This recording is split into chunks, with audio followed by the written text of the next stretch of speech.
Tonight in About Face, 2 days after a Kurtis investigation exposed how Sac Metro Fire did not plan to return more than $1 million it never should have taxed property owners.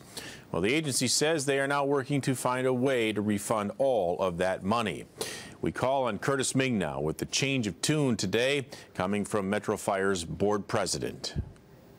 Guys, Metro Fire maintains it always wanted to return this money, but they claimed legally they couldn't. Lawmakers and a scholar said that wasn't true, and now the agency is saying it will do whatever it can to return everything it never should have taken in the first place.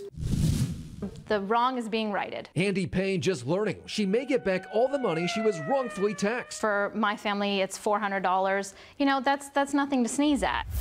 Since 2005, Sac Metro Fire erroneously collected more than $3 million in slew house fire protection fees tied to 3,841 properties in this area of Rancho Cordova outside of its district. But our investigation uncovered of the $3 million, Sac Metro Fire said it couldn't refund $1.3 million. That's 44% of the money because they claimed California tax code would not allow it. Why are you only going back 4 years? Per legal counsel, the limitation on that was 4 years that we could refund. So you're telling me you can't legally return money that you never should have taken in the first place? That is, according to legal counsel, the statute of limitations is 4 years. I don't think that's quite true. McGeorge School of Law professor John Sims said under the statute Metro Fire is quoting, the courts cannot force the agency to pay back taxes collected beyond 4 years. That's not the same thing as saying that they're not allowed to pay. And lawmakers sounded off after our investigation. If you're government, you represent the people. You can't hide behind a statute of limitations to do the right thing. And that's what they're doing here. It's wrong. It turns out they got caught. Not their money, give it back. Now, Metro Fire's board president Randy Orzali released this statement, saying in part, in order to make homeowners whole, Metro Fire is working with Assemblymember Ken Cooley to find a solution, including a possible change to state law, which will enable us to provide refunds for each and every year that these assessments were collected. Assemblyman Cooley, which represents this area of Rancho Cordova, is not sure a law is necessary, but he said if needed, he'll write one. What's your confidence level that these folks will get all their money back?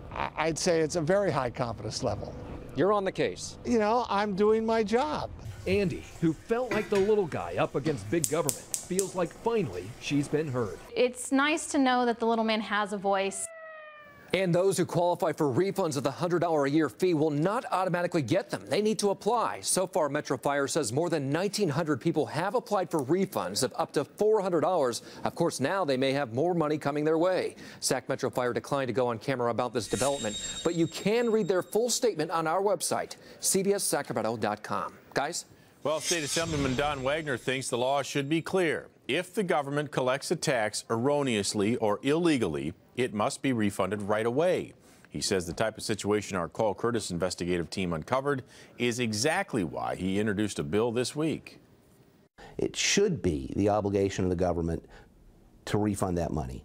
My bill affirmatively makes it the obligation of the government to refund the money, rather than make the individual jump through hoops.